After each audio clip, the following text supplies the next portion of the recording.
Sudah tahu, berarti Anda sudah mulai melokalisir sumber informasi seperti apa untuk apa di sini. Baik, karena itu saya akan kembali teruskan. Nah, sekarang bagaimana kita mencari, menelusuri informasi itu dengan strategi yang baik. Karena kalau kita nggak dapat, waktunya lama, kalau nggak pakai strategi dan lama-lama lelah, dan itu akan menjadi gagal. Kok nggak dapat-dapat ya. Oleh karena itu kita harus cerdik, cari informasi, cuma waktunya menjadi efisien. Maka ada 4 tahap yang harus Anda lakukan. Pertama, tahap pendahuluan. Ini persiapan nih. Jadi jangan ke perpustakaan dulu kalau belum persiapan nih. Jangan buka internet dulu sebelum persiapan. Lalu penelusuran informasi, dimulai informasi yang tidak langsung, kemudian baru masuk informasi langsung, tapi yang terakhir jangan lupa pencatatannya. Mari kita bahas satu persatu. Apa yang harus dipersiapkan? Kalau kita mau mencari informasi, persiapan yang pertama adalah Anda harus menetapkan variabel penelitian Anda. Kalau ada 3 variabel, berarti 3 itu yang Anda cari. Kalau 2 variabel, 2 itu Anda cari. Ya. Nah, supaya variabel tadi itu jelas, definisi yang dimaksud, baru Anda mencari nanti. Ya. Nah, maka variabel tadi menjadi kata kunci. Kata kunci. Misalnya, motivasi belajar, hasil belajar, dan kemampuan kognitif misalnya. Ada 3 ini. Maka jadikan kata kunci. 3. Nah, setelah itu yang kedua, kata kunci itu Anda terjemahkan, cari bahasa Inggrisnya. Motivasi belajar apa? Learning motivation. Hasil belajar. Learning mau cari apa? Mau cari learning output apa learning outcome, terserah. Kemudian yang berikutnya apa tadi, kemampuan kognitif skill, ya kan? Kognitif skill. Nah, Anda kenapa? Karena banyak informasi yang bagus itu ditulis dalam bahasa Inggris, tidak dalam bahasa Indonesia. Oleh karena itu perlu pertama kata kunci dalam bahasa Indonesia, kata kunci dalam bahasa Inggris. Anda tidak perlu pakai bahasa Sunda karena sangat sedikit sekali informasi itu, informasi ilmiah ditulis dalam bahasa Sunda, tapi bahasa Inggris atau bahasa Indonesia. Kalau Anda paham bahasa lain kayak bahasa Jerman, silahkan. Anda punya peluang untuk mencari lebih banyak lagi. Itu yang pertama. Jadi cari kata terjemahnya dalam bahasa Inggris. Kenapa Pak, saya tidak pandai bahasa Inggris? Tidak apa-apa. Kan nanti yang Anda cuplik cuma paling setengah halaman, tidak seluruh buku. Ya kan? Yang Anda cari itu jangan-jangan hanya berada informasi di 1 halaman yang memuat tentang definisi konsepsional dari suatu topik atau suatu variabel. Itu mungkin hanya berada, jadi Anda itu aja, lalu kalau perlu cari penerjemah, minta tolong diterjemahkan, bayar juga murah, cuma 1 lembar, ya kan? Tetapi Anda dapat aslinya. Yang kedua, setelah itu, Anda coba dianalisis struktur. Struktur itu begini, misalnya motivasi belajar. Itu kita cari konsep yang lebih umum. Lebih umum dari motivasi belajar itu apa? Motivasinya atau belajarnya? Halo? Belajar. Belajar. Jadi Anda bisa nanti waktu motivasi belajar mencari dulu konsep belajar, lalu mencari dulu konsep motivasi. Begitu juga waktu bicara tentang hasil belajar. Belajar sudah, tinggal cari hasilnya. Jadi mencari yang umum, karena kenapa kadang-kadang kita kalau topik Anda terlalu spesifik, itu susah cari bahannya. Maka kita cari konsep yang lebih umum dulu. Maka boleh Anda. Nah, berarti Anda punya selain motivasi belajar, Anda punya satu topik lagi belajar, satu topik lagi motivasi. Jadi ada 3. Begitu juga yang lain. Maka itu saya sebut dengan analisis struktur, melihat ke atas. Yang kedua, Anda juga mencoba mencari variabel yang terkait. Analisis jalur, apa artinya? Ini yang dipakai untuk Anda mengisi dalam bab 2 tentang faktor-faktor yang mempengaruhi. Coba cari apa saja variabel lain yang akan mempengaruhi motivasi belajar. Variabel lain yang mempengaruhi hasil belajar, kan dia akan berhubungan.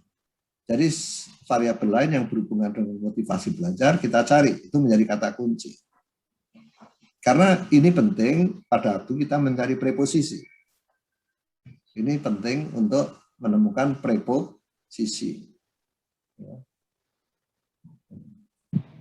Kemudian yang berikutnya analisis fungsional yang mencari hubungan yang fungsional.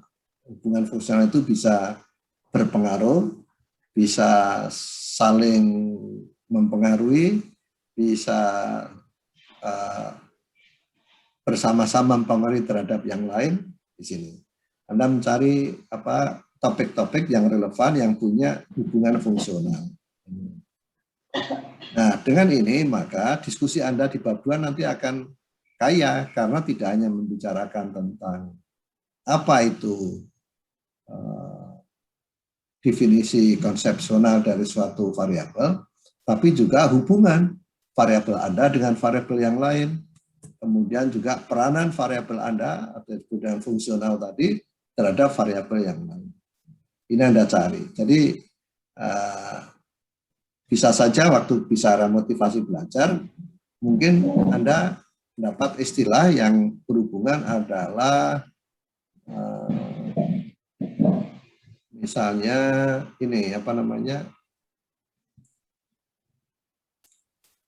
motivasi belajar berkaitan dengan keinginan untuk maju misalnya, ya. Keinginan untuk maju berhubungan lagi dengan motivasi tadi dengan keadaan faktor fisik, faktor psikologis, lingkungan belajar.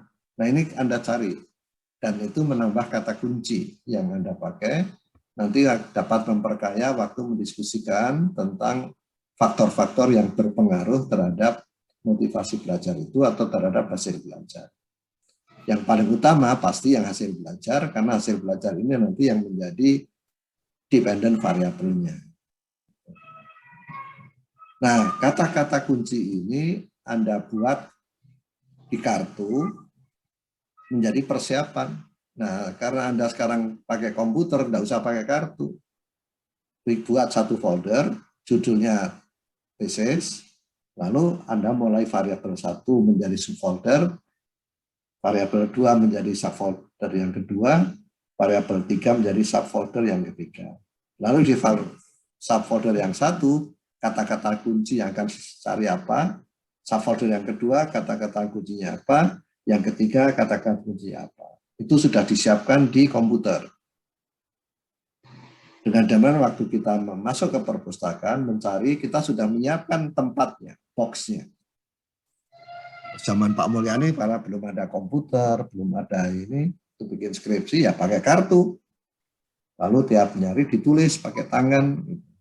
Jadi nanti hasilnya kumpulan kutipan dari kartu yang disusun memanjang sampai ke belakang gitu. Dan baru dibaca satu-satu. Nah sekarang Anda tidak, karena Anda bisa pakai folder. Ya. Saran saya, sekarang kan sudah ada komputer, jangan lagi ditulis tangan, tapi langsung diketik pakai komputer.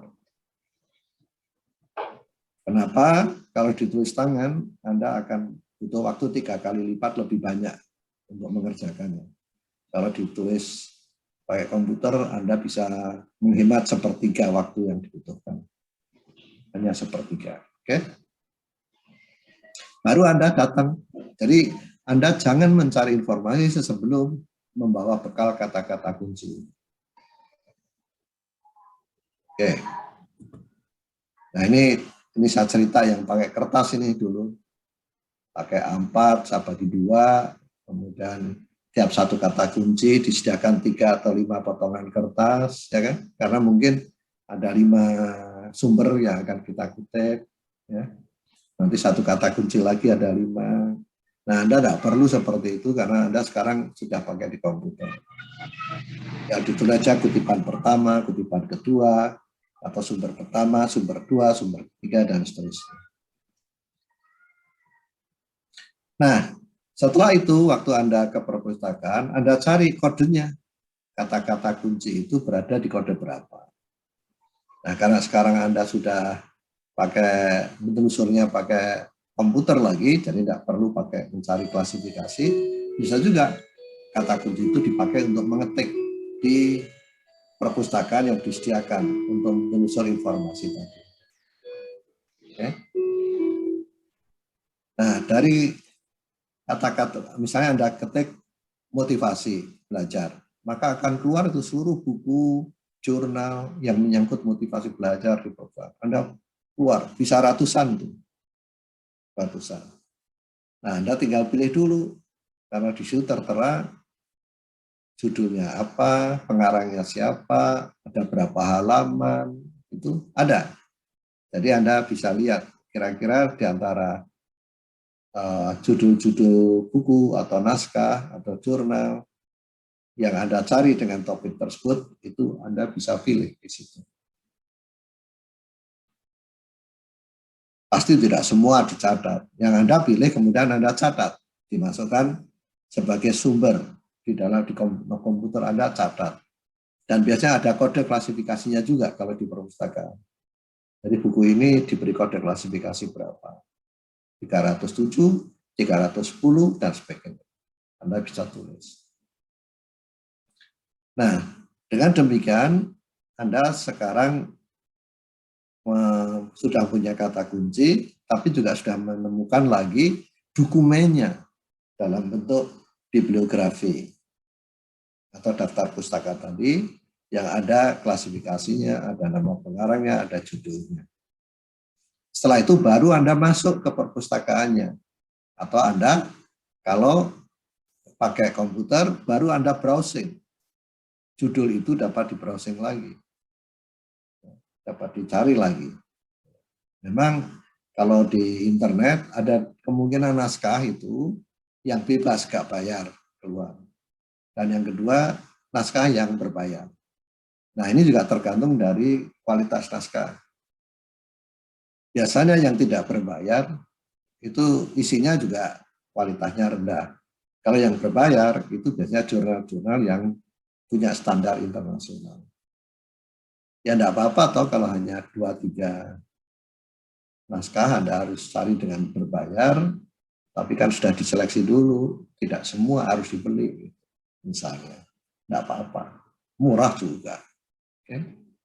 Jadi dalam yang harus kita berhati-hati adalah menyeleksi siapa yang menulis.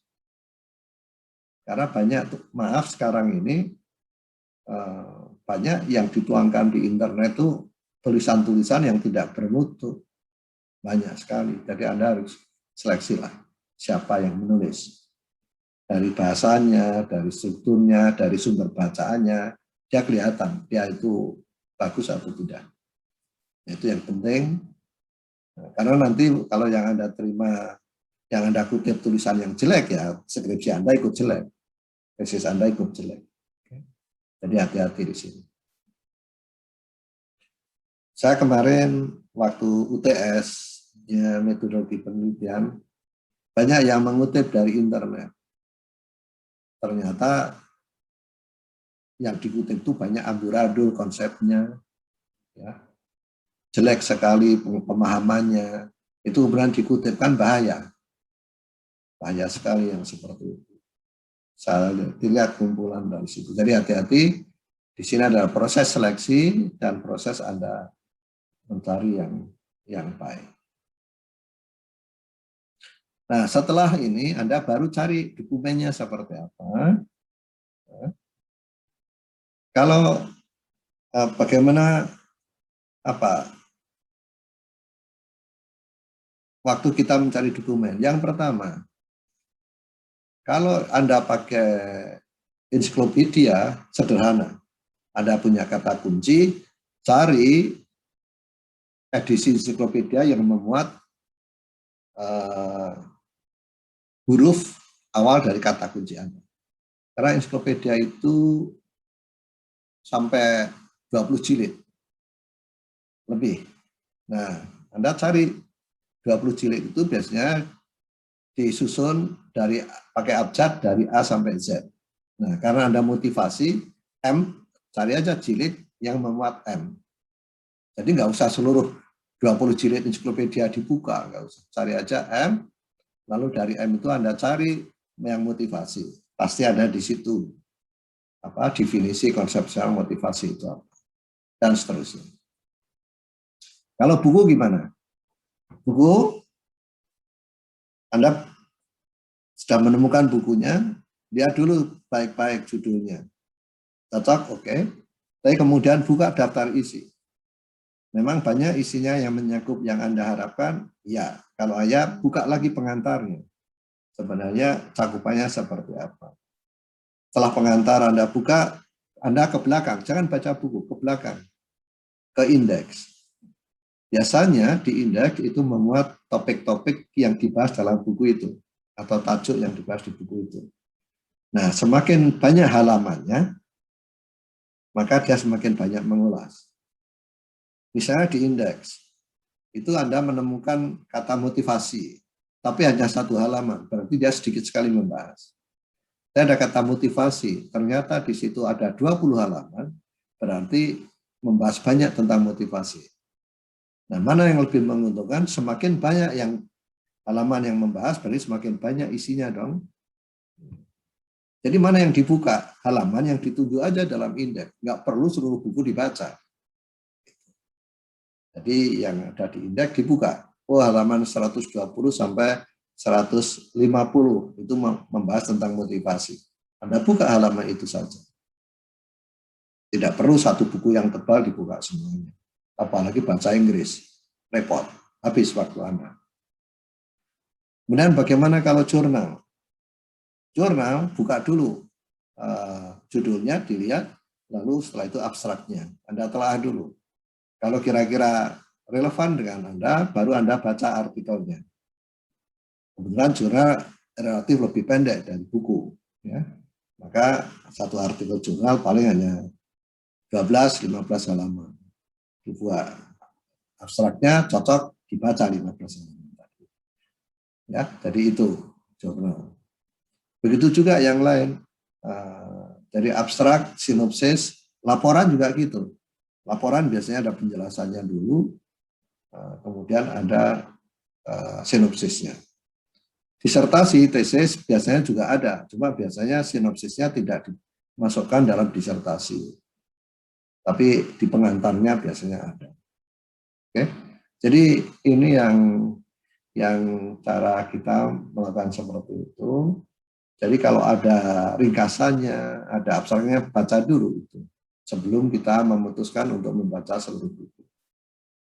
Oke. Yang terakhir adalah mencatat.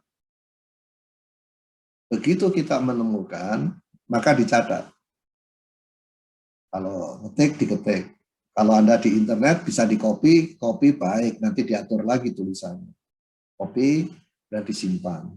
Jadi lebih cepat sekarang. Tapi jangan lupa, waktu mencatat, harus Anda catat juga sumbernya. Nama pengarangnya siapa, yang menyatakan siapa, dimuat di jurnal apa, berapa di halaman berapa, di volume berapa, halaman berapa. Anda tulis cepat-cepat dan lengkap. Dan lengkap. Jangan hanya judul buku dan pengarangnya dan tahunnya aja, tapi sampai pada halamannya. Mengapa? Karena pada waktu kita menulis tesis, setelah kita menulis, aduh ya itu tadi yang dimaksud apa ya yang saya kutip ini dalam konteks apa? Kadang-kadang Anda harus mencari lagi, melacak lagi. Dengan Anda tulis kutipan lengkap termasuk halamannya, akan mudah melacak lagi. Oke. Jadi harus lengkap. Yang kedua, kalau Anda mengutip lengkap, nanti waktu membuat daftar bacaan juga lebih gampang. Bibliografi di bawah. Jangan tinggal copy, diurutkan abjadnya. Ya. Malah ada program Word yang dapat mengurutkan pakai abjad, tapi kalau Anda nggak bisa mengoperasikan itu ya mengurutkan secara manual abjadnya. Sebenarnya ada program yang dapat untuk mengurutkan sendiri daftar bacaan menurut abjad tadi. Jadi ini pencatatan. Jangan ditunda. Ya. Jadi begitu Anda mendapatkan bahan, langsung diketik atau di-copy, tapi segera kasih catatan. Nah, kalau Anda mengopi, jangan lalu waktu mengetik di komputer, di tesis Anda langsung copy-paste. Jangan. Kenapa? Mungkin hurufnya beda. Jenis hurufnya beda. Kemudian cara dia menulisnya juga beda. Jadi Anda harus diedit lagi waktu dimasukkan di tesis Anda. Saya membimbing kadang-kadang melihat itu langsung dikutip aja, ketahuan kok kalau hurufnya beda, ya, spasinya beda. Oke. Nah, jadi ini tahap pencatatannya dan baru Anda pakai menuliskan di bab 2 sesuai dengan yang sudah kita bahas minggu yang lalu. Oke. Saya kira ini dan Anda tinggal praktekkan ini. Buat kata-kata kunci, siapkan ukuran kertas, kartu pos yang cukup. Kalau tidak tadi ya berupa folder di hard disk Anda, ya, ada subfoldernya, lalu dilakukan ke perpustakaan atau mencari data di internet, kemudian coba cari definisi konvensionalnya, operasionalnya, konstruknya, minimum 3 sumber, ya. Kemudian ini menjadi bahan untuk menyusun landasan teori. Anda tidak usah mengerjakan ini sendiri, nanti akan Anda masukkan untuk UTS saja. Tapi Anda mulai dengan mencari topik seperti ini. Mencari apa? Maaf, informasi seperti ini. Oke. Saya kira ini kuliah kita hari ini. Mungkin saya buka pertanyaan sekarang. Silakan.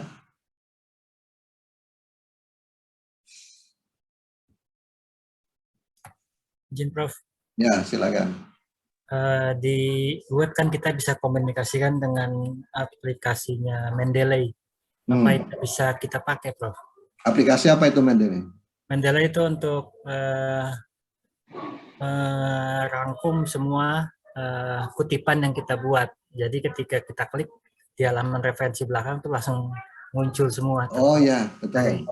Ya, ada aplikasi Mendeley yang Anda pakai, boleh sekali. Tapi sebenarnya tidak hanya Mendeley, banyak. Oh, siap. Jadi bahkan ada yang secara otomatis dia membuat struktur bab dan subbab. Boleh, kalau Anda bisa pakai itu. Itu enaknya, bahkan juga nanti untuk waktu ada yang bisa membuat untuk daftar tabel. Jadi tabelnya begitu Anda masukkan, Anda klik, waktu bikin daftar tabel otomatis jadi. Ada juga program yang dapat membuat daftar isi otomatis, daftar pustaka otomatis. Itu akan lebih memudahkan Anda. Silakan.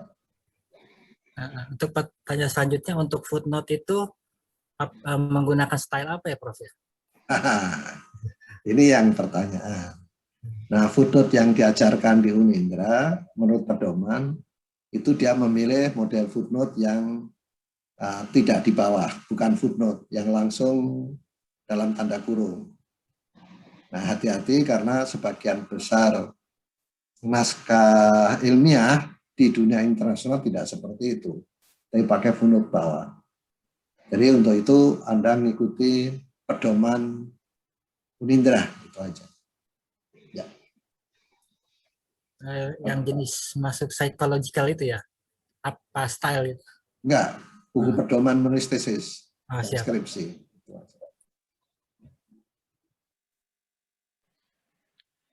Prof, izin bertanya, Bro. Ya, silakan. Itu yang tadi Profesor bilang tentang misalnya variabel motivasi belajar. Kita sudah menemukan misalnya definisi konsepsionalnya tidak pakai belajar dulu atau motivasi dulu, langsung ketemu motivasi belajarnya, boleh nggak, Prof? Itu lebih baik. Itu lebih baik. Itu lebih baik. Kenapa? Karena itu langsung variabel yang Anda tuju. Saya cenderung itu. Anda baru kalau tidak mendapatkan yang itu, baru Anda cari motivasi dulu. Belajar dulu. Tapi kalau motif belajar sudah jadi kata yang sudah ada di ensiklopedia, sudah itu aja. Di buku itu aja. Jangan bertele-tele karena itu variabel Anda. Oke? Oke. Iya, terima kasih, Pak. Ya. Saya pilih yang itu. Nah, banyak tesis, kelemahan tesis begini, motivasi belajar. Ngomong motivasinya ada 5 halaman. Ngomong belajarnya adalah 10 halaman. Begitu ngomong motivasi belajar cuma setengah halaman. Nggak benar tuh. Ya, kalau yang model ini motivasi mungkin hanya ngomong setengah halaman, belajar setengah halaman, 10 halaman ngomong motivasi belajar. Itu. Walaupun motivasi belajar sumbernya sedikit nggak apa-apa, Prof. Oh, nggak apa-apa. Cuma kan diskusinya panjang. Sedikit misalnya Anda ngambil sumber 5 orang. Ya kan? Atau tiga sumber. Kan diskusinya banyak. Nanti bicara tentang definisi konsepsionalnya, ada 3 orang Anda diskusikan, definisi operasionalnya 3 orang lagi, definisi konsepsionalnya 3 orang lagi, kan bisa 15 halaman itu Anda tulis. Berarti ya kan? Lebih bagus ya. Ya? Lebih bagus seperti itu saja ya. Iya, berarti betul. Ya. Seperti Prof tadi, motivasinya kita bahas banyak, belajarnya gitu. Ya. Ya, makasih Prof. Ya boleh pakai motivasinya dulu, belajar apa dulu, tapi jangan banyak-banyak. Paling banyak-banyak. satu paragraf, tapi yang lebih banyak motivasi belajar. Motivasi belajarnya. Okay. Ya, terima kasih Prof. Bagus. Ya. Ada lagi yang lain? Saudara Maria tadi mau buka? Mau bicara? Enggak? Saya Prof. Maaf Prof, mau ini untuk tugas yang UTS tadi. Ya, ini minta penjelasan yang tugas tadi. Ini saya baca di modulnya. Ini maksudnya ini kan disuruh menyiapkan kertas kartu pos, kartu pos gitu. Nah, terus suruh membuat kata kunci dan sebagainya, mencari di internet. Nah, ini tuh hanya kita pakai aja, tapi nggak perlu dikumpulkan gitu ya, Prof? Yang dikumpulkan untuk tugasnya nanti yang ini yang kumpulkan bab 1 dan bab 2 melalui email ini aja nih, Prof? Ya, betul. Itu hanya untuk latihan Anda dulu, cara mengerjakan. Ya. Cuma sekarang kan kartu pos nggak perlu lagi kan kalau Anda pakai komputer. Iya. Iya. Itu tadi saya ceritakan waktu model mencari informasinya manual. Kartu pos, satu kartu pos untuk mengutip satu kutipan gitu kan. Tapi sekarang kan Anda enggak, Anda ganti pakai folder kan. Ya, jadi di satu folder Anda tulis. Kan nggak perlu saya kasih contoh atau bagaimana membuat folder. Semua bisa bikin folder. Maksudnya folder. Oke. Ya. Oke, kalau begitu. Mau tanya dong, Bro. Hah? Tanya lagi. Mekanismenya itu bagaimana? Kita kan udah nanti buat dari seminar proposal kan kita sudah dapat bab 1, bab 2, bab 3 ya, Prof ya. Sampai selesai 1 semester untuk kuliah seminar proposal. Kemudian untuk bisa sampai kita dapat dosen pembimbing, maksudnya lolos untuk masuk ke nanti ke semester 4 tesis itu syaratnya apa, Prof? Oke. Ya, terima kasih. Oke. Nanti untuk Anda dapat pembimbing, Anda akan diberi oleh TU pasca sarjana pembimbingnya otomatis. Syaratnya cuma satu, Anda mengajukan judul. Jadi kalau syarat administrasi, ya, Ya. nanti semester 4 Anda diminta mengajukan judul saja. Dari judul itu Anda ditentukan pembimbingnya.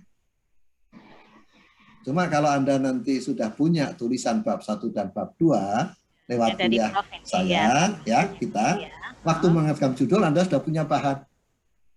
Oh begitu ya. Iya. Berarti nanti yang dari Prof kita berikan ke itu ya, TU-nya gitu ya, untuk mengajukan tulisan pembimbing gitu ya, Prof. Bukan dari saya, judul Anda. Oh, enggak yang hasil kuliah kita gitu. Iya. Ya judulnya apa? Ya. Itu yang disaksikan ya. Tapi itu jadi ya, tapi bisa itu nggak di ACC, Prof? Apa? Bisa nggak di ACC atau tergantung pembimbing Anda. Oh begitu. Dan tergantung Anda mempertahankan.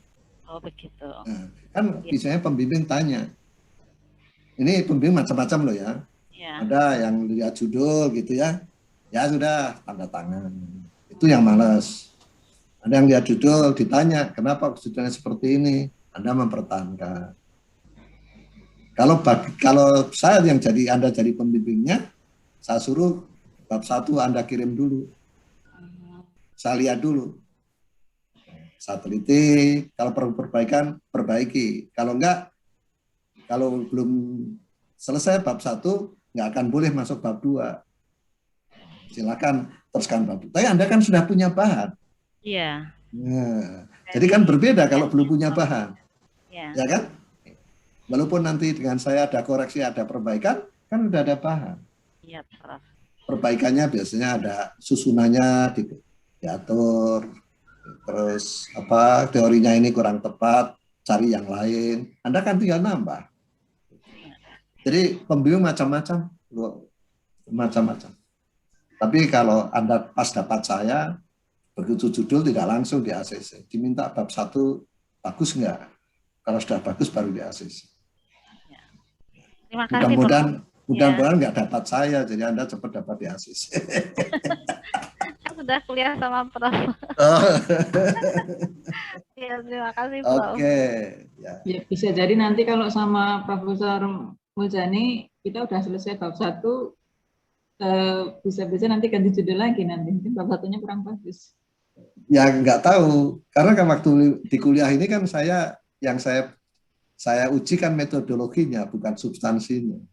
Ya kan? Iya. Anda benar nggak secara metodologi urutannya? Nanti kalau saya jadi pembimbing, nggak cukup dari metodologinya aja, saya akan telah isinya. Pasti saya kasih coret-coretan. Kemarin kan lihat, pernah kan waktu kita membahas bab 1 ada coretan-coretan komen-komen saya? Yang sebelah kanan tuh. Iya, Prof. Yang punya teman kita ya. Ya, begitu cara saya mengoreksi. Begitu cara saya memberikan feedback. Begitu cara saya membimbing, sama dengan itu. Sama. Langsung ke poin-poinnya jawab ya. Iya. Poin-poinnya. Ya. Tapi jangan mengharap semua dosen akan seperti itu. Ada yang minta hard copy. Ya. Kalau saya malah saya terbalik. Jangan pernah mengirimkan hard copy ke saya, karena itu akan masuk ke sampah. Saya nggak mau baca hard copy. Kenapa? Saya tidak punya record, nggak punya catatan. Kalau soft copy, saya simpan, besok Anda memperbaiki, saya kan tinggal ngecek perbaikannya. Jadi saya kalau ngoreksi, saya pakai 2 layar. Saya punya extension ini yang satu yang versi, yang satu saya buka koreksian saya, yang 2 perbaikannya gitu di layar sebelah kanan. Jadi langsung saya cek di situ, kalau sudah perbaikannya cocok ya sudah. Ternyata ada yang mahasiswa dikira saya nggak baca, nggak diperbaiki, ya saya suruh kembali lagi karena saya baca, ada recordnya di saya. Ya. Lengkap, bimbingan saya ada recordnya. Tapi itu pas dapat saya, jangan diharapkan semua dosen seperti saya, enggak. Ada yang tidak baca lalu di ACC terus juga ada. Tergantung Anda sekarang. Tapi itu nanti ditetapkan oleh TU Unindra. Oke. Baik. Ada lagi? Saya izin bertanya, Prof. Ya, siapa ini? Untuk sumber Tarningsih, Prof. Untuk Saya Pak Prof. apakah Ini nggak kelihatan mukanya nih. P siapa? ya, Wid. Pak Prof.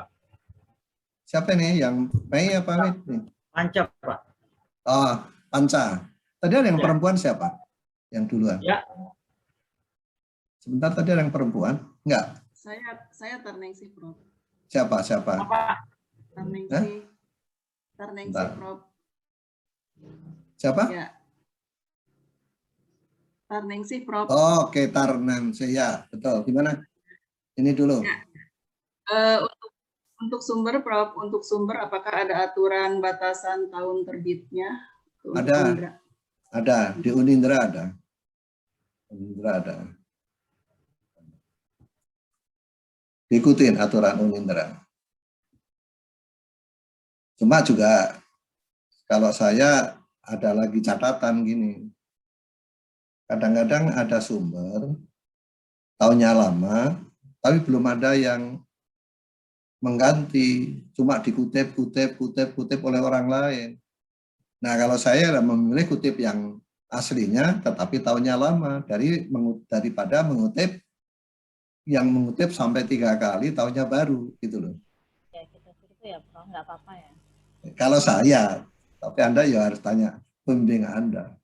Itu di pembimbing kok biasa. Oke.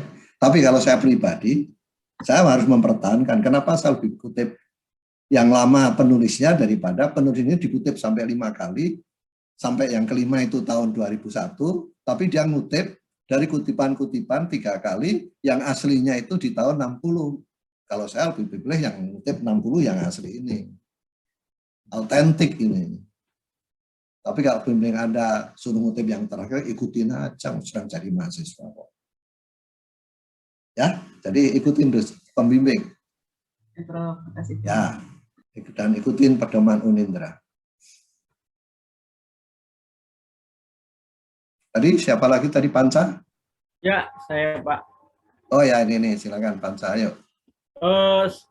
Pertanyaan saya tuh ini diambil dari informasi teman saya kemarin. Dia berbincang-bincang bahwa kalau dia itu waktu dia bikin tesis itu katanya membuat seluruhnya dulu, baru diserahkan ke dosen pembimbing. Nah, nanti dosen pembimbing katanya cross check semua. Nah, katanya dengan metode seperti itu akan lebih mudah dibanding satu bab gitu. Apa bagaimana itu, Pak Prof? Tergantung dosen pembimbingnya, ikutin aja. Ada yang dosen pembimbing seperti itu, ada yang tidak. Anda harus pastikan. Lalu dosen pembimbing juga ada 2. Anda juga pastikan, Bapak sebagai pembimbing 1, mana apakah mau ngoreksi semua sampai bab 5 atau bab 1 sampai bab 2 gitu. Apakah bab 1 sampai bab 5 sekalian? Anda harus tanyakan. Karena nanti Anda punya 2 pembimbing. Oke. Terima kasih, Pak Prof. Tanya, Anda harus pertama sekali minta arahan pada pembimbing tentang mekanisme bimbingan. Karena beda-beda sekali. Beda-beda sekali. Oke, siap, Pak. Oke. Ada lagi? Tanya Prof. Ya. Jadi kalau misalnya ada 5 bab itu pasti pembimbing 1 itu tidak mungkin mengoreksi 2 hal yang sama ya, 2 pembimbing itu ya. Misalnya bab 1 bab 2 pembimbing 1, berarti yang 3, 4, 5 itu pasti yang pembimbing berikutnya atau gimana Prof? Jadi nggak saling bertabrakan atau gimana itu nantinya? Tergantung kesepakatan 2 pembimbing itu Anda harus tanyakan. Oh, itu ya. Iya. Iya. Pasti Prof. Kalau saya itu dua-duanya sajak kerjasama. Pembimbing kedua harus ngikutin, sama-sama kita membahas sejak dari awal. Kalau saya, tapi disepakatan dulu dengan pembimbingnya. Memang kemarin ada pembimbing, misalnya sebagai contoh, waktu ngoreksi di analisis, saya kasih masukan, ini mestinya harusnya begini. Tapi saya diskusikan sendiri dengan pembimbingnya. Gitu. Tapi kan cara-cara itu tergantung pembimbingnya lagi. Jadi Anda harus tanyakan secara pasti, pembimbing 1 gimana, pembimbing 2 gimana. Ada yang membagi pembimbing 1 itu teori, jadi bab 1 dan bab 2. Pembimbing 2 metodologi, bab 3, 4, dan 5. Silahkan aja. Jadi kembali tergantung pembimbing Anda. Lebih baik sejak awal Anda tanyakan. Okay? Iya. Terima kasih, Prof. Ada lagi? Izin, Prof. Ya, silakan. Ya terkait dengan tulisan ilmiah ini kan muaranya ke plagiat gitu ya, Prof. Nah, apakah di Unindra ini menggunakan aplikasi untuk mengecek plagiarisme itu, Prof? Saya tidak tahu. Soalnya pernah ada contoh kasus dua mahasiswa itu hampir sama 8 halaman itu, Prof. Iya. 8 halaman sama. Nah, ini keduanya dipanggil sama persis sampai 8 halaman gitu. Nah, itu kalau ada seperti bagaimana mengujinya, Prof? Ya, sebenarnya plagiat itu yang tahu kan yang nulis ya. Kalau yang membaca kan nggak pernah tahu. Kalau pas kebetulan, misalnya si A dibimbing oleh pembimbing 1, si B juga dibimbing oleh pembimbing 1. Kan kalau dia baca-baca betul kan mungkin dapat menemukan plagiat itu. Tapi kalau bacanya nggak betul mungkin tidak menemukan juga kan. Ya, jadi dalam praktek seperti itu persoalan plagiat. Tidak mungkin misalnya saya membimbing 100 mahasiswa, walaupun saya pernah baca, tapi mungkin juga saya tidak sadar bahwa yang saya bimbing sekarang mengambil mahasiswa yang pernah saya bimbing 3 tahun yang lalu misalnya. Nah, oleh karena itu saya tidak tahu apakah itu yang pertama. Yang kedua, jadi plagiat yang diketahui oleh pembimbing. Tapi juga plagiat yang dapat dicek lewat komputer, ada program. Tapi saya tidak tahu apakah Unindra menggunakan program itu untuk mengecek ada plagiat atau tidak. Saya tidak tahu. Oleh karena itu,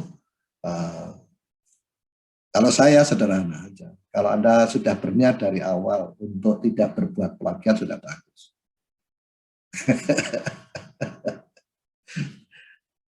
Ya, itu yang penting sejak pertama itu yang jangan menunggu diketahui, jangan. Karena begini, persoalan plagiat itu. Jadi sejak awal, kalau saya jadi Anda, jangan sekali-sekali punya niat untuk mengambil karya orang lain. Wah, biar mudah deh, itu saya sontek semua. Dari bab 1 sampai bab 5. Jadi kok, mungkin kalau pembimbing Anda enggak koreksi satu persatu demi tahap, di ACC itu. Ya. Tapi Anda saya yakin suatu saat akan menyesal juga bahwa itu bukan karya Anda. Di hati tetap ada beban. Tapi yang lebih parah, kalau Anda plagiatnya sekarang, suatu saat Anda nanti karier menjadi dirjen. Tapi waktu jadi dirjen itulah plagiat Anda ketahuan. Habis Anda. Dicabut ijazahnya. Dan cabut ijazahnya habis semua. Karier Anda habis. Jadi oleh karena itu saya kira Anda usah berpikir plagiat. Yang penting Anda mulai awal, saya berniat menulis sendiri karya saya sendiri, walaupun dalam menulis karya saya sendiri itu saya mengutip orang lain, tapi secara jantan, yaitu dengan menuliskan footnote-nya, menuliskan sumber. Itu saya kira pelajaran.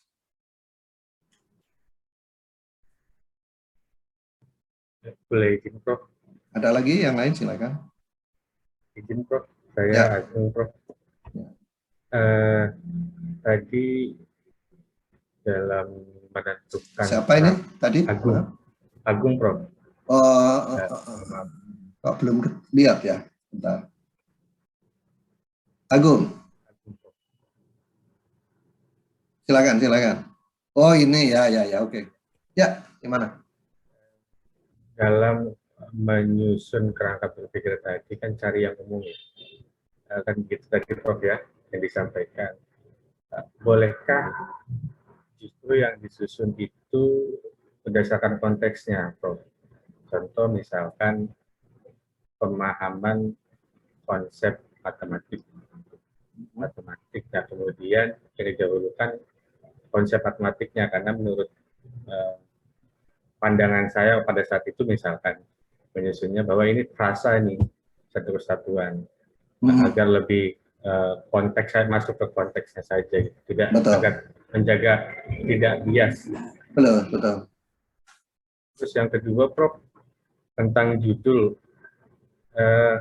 saya di matematika kemudian misal saya ambil judulnya pengaruh pemahaman konsep dan berpikir logis. Matematikanya tidak saya masukkan, tapi justru dimasukkan di paling belakang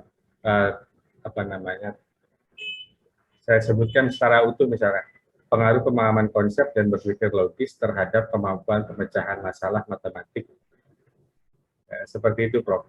Nah, kemudian ketika kerangkanya apakah perlu dimasukkan pemahaman konsep matematik tadi, berpikir logis matematik tadi, dan kemudian kemampuan penyesalan matematik juga itu dimasukkan juga, Prof. Atau memang judulnya dibuat lengkap juga.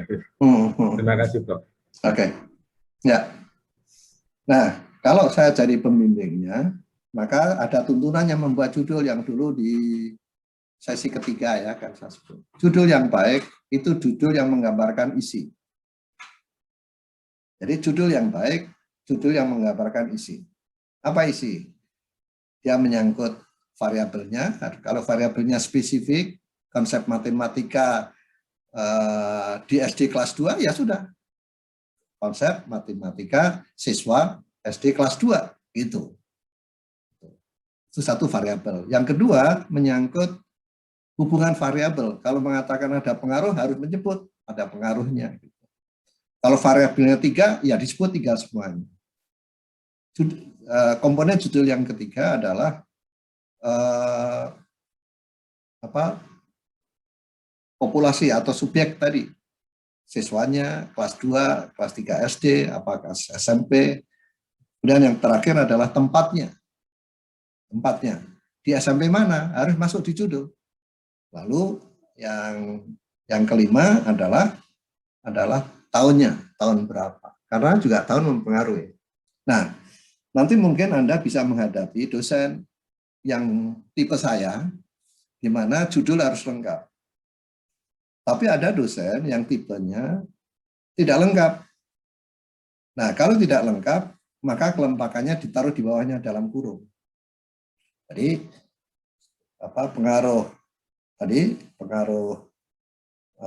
motivasi belajar terhadap prestasi belajar matematika, dalam kurung di bawahnya siswa anak sekian di sekolah ini tahun sekian, gitu. Jadi saya pilih judul itu yang lengkap. Kalau Anda lihat jurnal internasional, tidak pernah judul itu tidak lengkap. Dia lengkap banget. Kalau perlu sampai 5 baris tidak apa-apa. Tapi karena Anda sekarang sedang jadi mahasiswa, nanti akan mengikuti dosen, maka apa yang diarahkan dosen Anda ikuti. Oke? Pembimbing Anda. Ya. Tapi kalau saya, judul harus lengkap. Anda cari jurnal manapun juga, judulnya terlalu lengkap. Kalau perlu sampai 5 baris, enggak apa-apa. Itu pertanyaan pertama. Pertanyaan yang kedua tadi, apa tadi ya? Apa tadi? Lupa tadi. Yang kedua tentang judul tadi, Prof. Sebenarnya ada pengulangan matematik, jadi apakah itu dipenggal matematiknya atau Oke, tentang gitu. Waktu menjelaskan tentang satu konsep. Oke.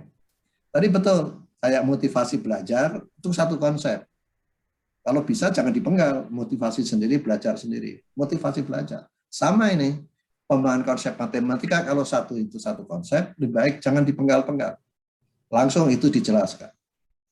Karena begitu dipenggal maknanya jadi beda itu. Ya, saran saya kalau itu variabel itu sudah satu konsep, ya, misalnya inteligensi spasial itu kan satu konsep.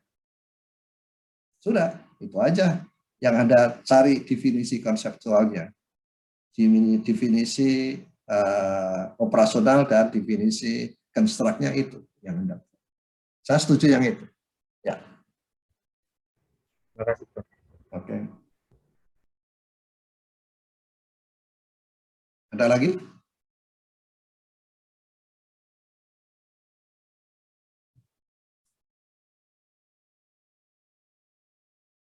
Ini siapa mau tanya ini?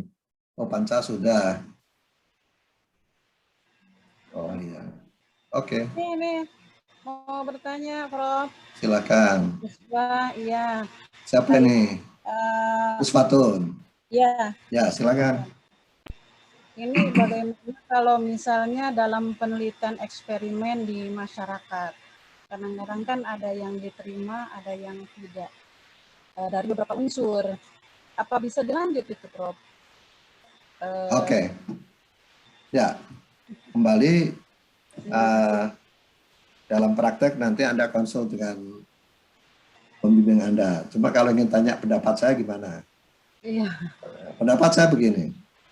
Selama eksperimen itu dijalankan sesuai dengan syarat-syarat satu eksperimen, pasti kalau kita di bidang sosial, kuasi eksperimen, artinya bukan eksperimen di laboratorium, saya suruh lanjutkan, tidak apa-apa.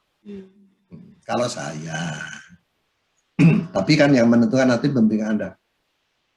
Ya? Kemudian nanti bagiannya Bapak ya? Ya kalau saya pembimbingnya ya saya. Bagiannya Profesor ya? Jadi begitu. Jadi hukum dalam bimbingan dan ini dalam bimbingan itu, Anda harus dapat, kalau Anda punya konsep, Anda harus dapat mempertahankan. Tapi kemudian pembimbing akan menanyakan. Ya. Dari segi administrasi, saya sudah konsul sama Bu Ketua Dekan Pasca Sarjana, Bu siapa? Bu Mami, ya. Eksperimen boleh selama memenuhi syarat semuanya. Karena ada rumor eksperimen tidak boleh. Saya bilang, kalau tidak boleh, kalau dia bisa melakukan sesuai dengan persyaratan dan lengkap, kan tidak masalah. Kan ada eksperimen yang dapat dilakukan dalam keadaan pandemi kan bisa saja. Selama itu memenuhi syarat. Yang penting memenuhi syarat eksperimen. Oke. Kalau saya begitu. Makasih, Prof. Ada yang saya bimbing kok sekarang ini. Dia menggunakan eksperimen, tapi eksperimen lewat offline, lewat online. Ya enggak apa-apa, silakan. Kan bisa saja. Oke. Makasih, Prof. Oke. Ada lagi?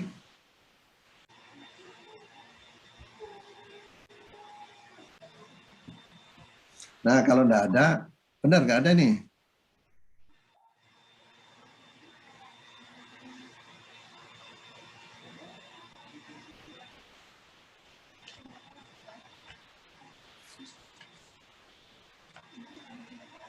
Kalau enggak ada satu tuh, saya juga sudah cukup.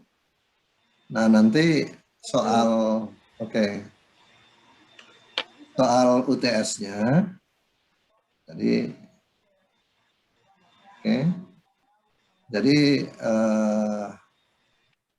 habis ini kan kita libur berapa minggu ya? Tanggal 27. Iya, kan lama kan? Tanggal 27, Prof. UTS. Tanggal 27 UTS ya. Iya. Sekarang tanggal berapa ini? 8. Oh iya. Tanggal 8. Sekarang tanggal 8, Prof. Oh iya, jadi kan masih 20 hari ini libur. Enak ya. Nah, UTS-nya supaya gampang dibaca, langsung saya berikan ke Pak Anda sekarang, tapi secara resmi nanti akan diberikan oleh TU. Tapi saya kasih bocoran enggak apa-apa, dibocor sekarang dengan besok juga sama aja, soal essay dan take home kan enggak ada masalah. Cuma kalau saya berikan sekarang Anda sudah bisa nyicil, maksud saya gitu. Siap-siap. Ya, nanti saya email aja, saya WA atau saya email ke ketua kelas saja untuk disebar ya. Tapi untuk Anda aja ya, jangan ngomong-ngomong ke TU sudah saya terima soal, nanti saya dimarahin TU. Makasih, Prof. Nah, kayak itu aja. Nanti resminya dapat dari TU, aturan. Terima kasih, Prof. Ya, Oke. Kasih. Ya. Saya kira ini aja. Kalau tidak ada, maka kita tutup kuliah setengah semester ini. Pas kebetulan juga akan libur dan hari raya ya, yang merayakan Idul Fitri pasti. Maka pada kesempatan ini nggak bisa mudik. Ya, ngikutin aja aturan pemerintah. Ya. Kebetulan kalau Pak Mulyani kan kemarin sebelum ada batasan sudah mudik duluan, termasuk ngantar pembantu saya mudik. Jadi pada saat kesempatan yang baik, maka selama apabila dalam kuliah ada kesalahan dan tutur kata yang kurang baik, saya minta maaf. Dan pada yang menjalankan ibadah puasa, ucapkan selamat sampai menuntaskan puasa Ramadannya. Mudah-mudahan menjadi amal yang diterima oleh Allah SWT. Bagi yang tidak menjalankan ibadah puasa juga saya ucapkan terima kasih atas kerjasama dan toleransinya pada teman-teman yang berpuasa. Dan saya ucapkan nanti menutup puasanya dengan Idul Fitri, mudah-mudahan berjalan lancar dan tercapai apa yang menjadi doa-doa selama di dalam bulan Ramadan ini. Dan insya Allah kita ketemu lagi pada kuliah di akhir bulan ini ya. Iya. Juni. Kita di bulan Juni, bulan depan dong ya. Iya. Jadi saya tak berlibur juga. Dan yang dapat saya pakai dengan tidak adanya kuliah ini. Salah satu liburan saya harus memeriksa draft buku punyanya teman dosen 180 halaman, saya harus koreksi. Semangat, Pak. Sehat, Prof. Untuk teman tidak apa-apa, saya senang mengisi itu juga. Saya ngoreksi seperti ngoreksi Anda tadi juga sama detail banget. Berapa hari, Prof? Saya minta 1 bulan pada teman. Tapi 180 halaman draft bukunya ya, saya butuh waktu. Luar biasa. Semangat, Pak Prof. Ya, amin. Saya senang kok seperti itu. Ya. Baik, kalau begitu bagi yang merayakan Idul Fitri nanti saya ucapkan selamat merayakan. Nggak tahu berkumpul dengan keluarga lewat Zoom dan sebagainya, monggo silakan dengan kreasi masing-masing ya, yang penting membahagiakan semua. Baik, mari kita tutup dengan berdoa. Mulai.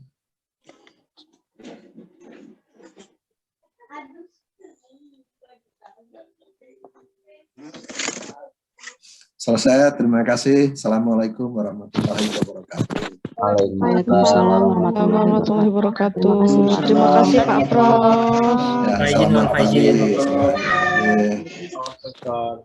Kalau begitu saya akhiri sekarang ya untuk semuanya.